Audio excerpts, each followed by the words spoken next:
Well, whether you are a saint or a sinner, you end up in a box. And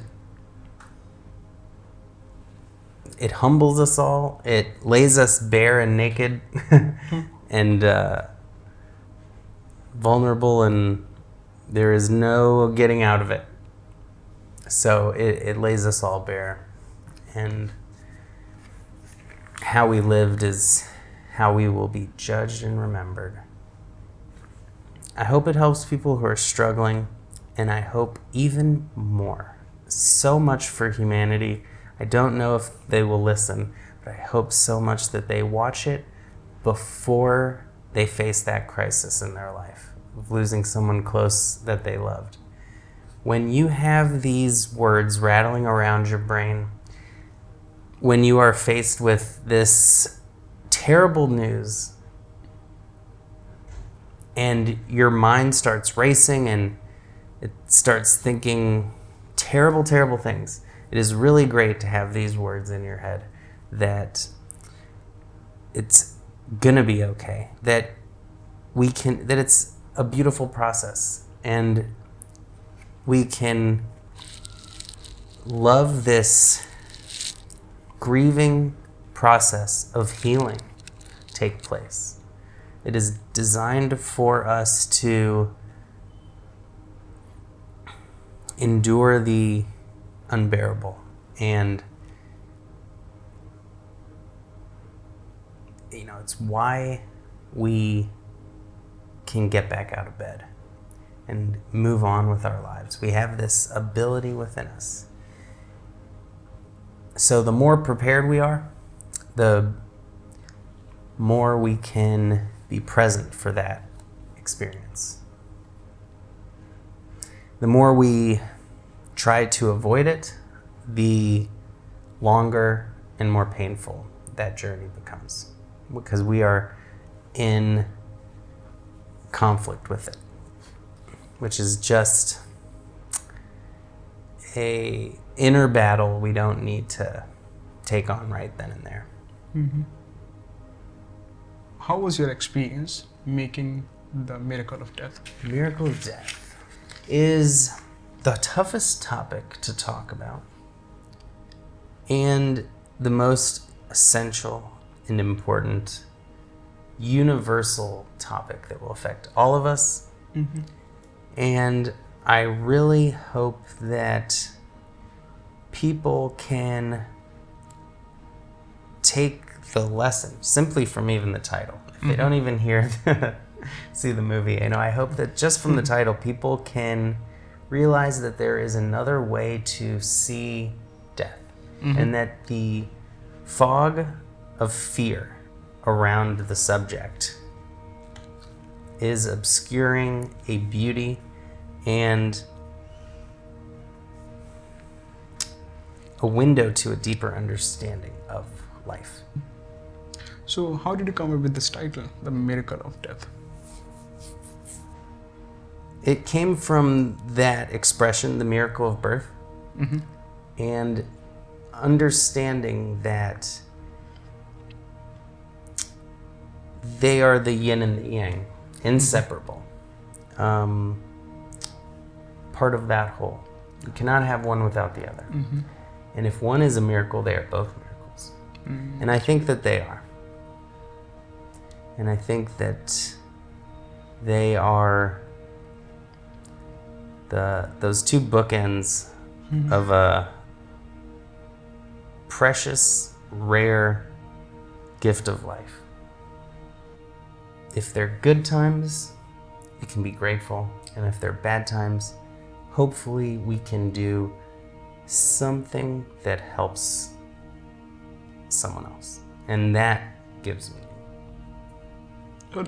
Like the Miracle of Death is a very dark topic, according to some people.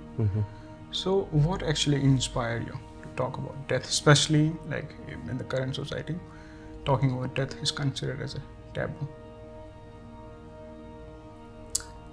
Well, it could just be getting older and that is becoming a topic that myself and my peers are starting to confront more and more as the inevitable cycle of life, when we start to see it in our friends and our parents and our grandparents and everyone's, just the older you get, the more it stares you in the face. That is true. Mm-hmm. The more you're about to see the miracle. That's right. And it really is, it's such a powerful experience. I don't think anyone experiences it and thinks it's no big deal. So there is this powerful weight to it. And it really is a blessing to be able to be there with someone in those moments. Not everyone will have someone, and to get to be that person is also a blessing. Mm-hmm. You got so many celebrities who are beloved in their lives and praised all the time, and we see them never finding that person or people who really care about them for who they are, and who will be there for them in their loneliest and final moments. I've noticed that a lot of people live in extreme fear related to death, that someday they will lose someone or something bad is going to happen, and they just always occupied with those thoughts, always occupied, and that takes so much of our life. Yeah, it is ironic. No one thinks their loved one's going to hell, so we shouldn't be so worried, and yet we are very worried because it's the unknown, and we may think we know what's happening, but on some level there's uncertainty. The universe manifested us here to do something, and we don't know what it is until the moment we do it. Other than that, we're just trying to figure out moment by moment, but that's the beauty of it. We don't know what it's going to be, and we just have to enjoy the ride. That's beautiful. And if we knew what was going to happen, I think we wouldn't enjoy it as much. It would just lose all of its. It's like seeing a comedy twice. The jokes aren't funny. The people we get attached to can be such a big percentage of our lives. 99%, is how much we can spend with a few people. So it's totally natural, and it's totally unthinkable to live without them. And this is partially why we are survived, because we protect our family. We fight for our loved ones. In the movie, The Miracle of Death, there was one statement that you made. You actually made two great statements that we can talk about. One was, to receive is to lose. What does that mean? It means that every single thing will change and become something else. Every object will deteriorate. Every relationship will end at some point. And we will suffer a lot less if everything that is given to us, if every blessing that is received, if we simply become aware that it is temporary. If we're just aware that what comes goes, that loss isn't so difficult. Too often, we really think we're constructing our lives and our things and our belongings, and one day we'll reach everything is perfect. Oh, a day of peace, nothing went wrong. Almost never happens, because that is the nature of everything in our universe. Everything is constantly changing. In this movie, The Miracle of Death, you mentioned one line that is, die before we die. What does that mean? Great question. die before we die is to meditate on the fact that everything is impermanent, that everything will decay and become something else, that everything is in a constant flow of change, and life is a part of that change, and so it doesn't last forever and it becomes something else. And the more we see that, and especially meditate on that constant state of flux, every atom is vibrating and decaying.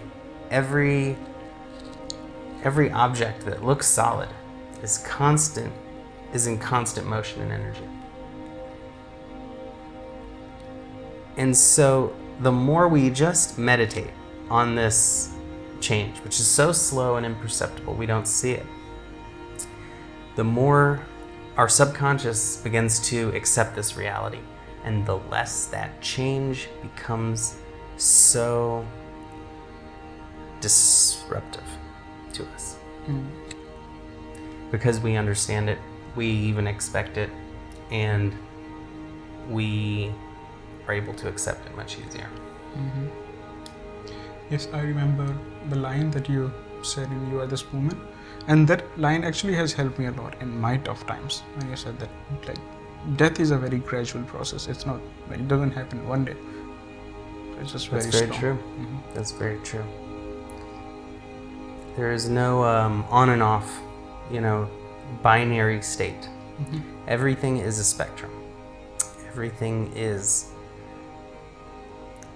much messier than our binary analytical minds try to make everything seem. And we can't decide as a society what the moment of birth is. When is a person a person? And it's not when your final heartbeat is, it's not when your last brainwave is, it's not a moment, it's just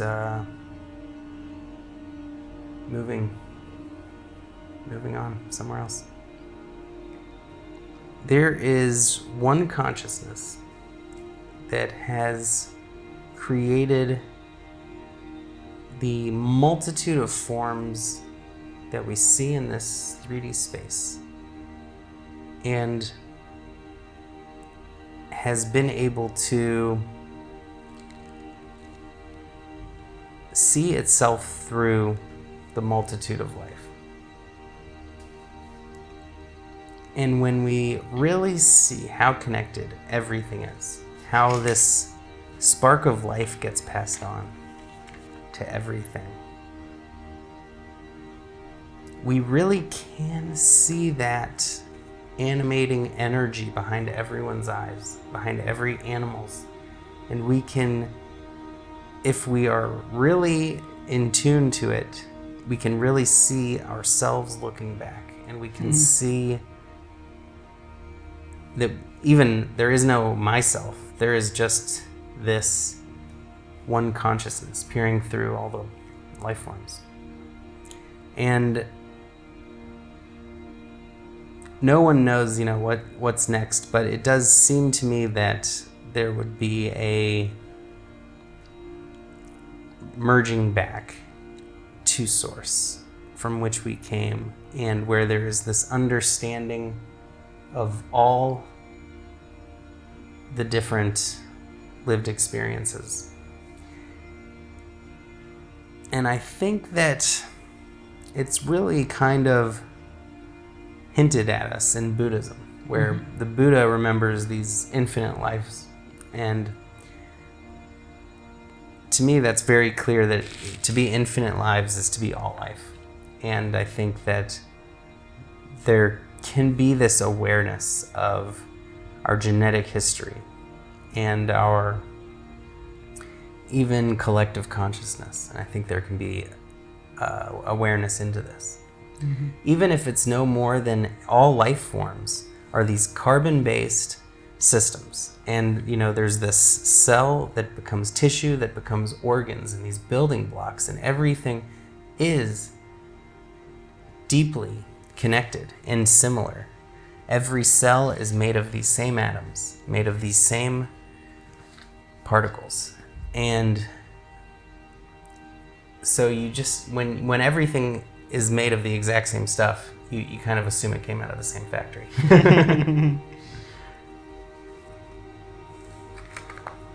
So that's also what die before we die really means.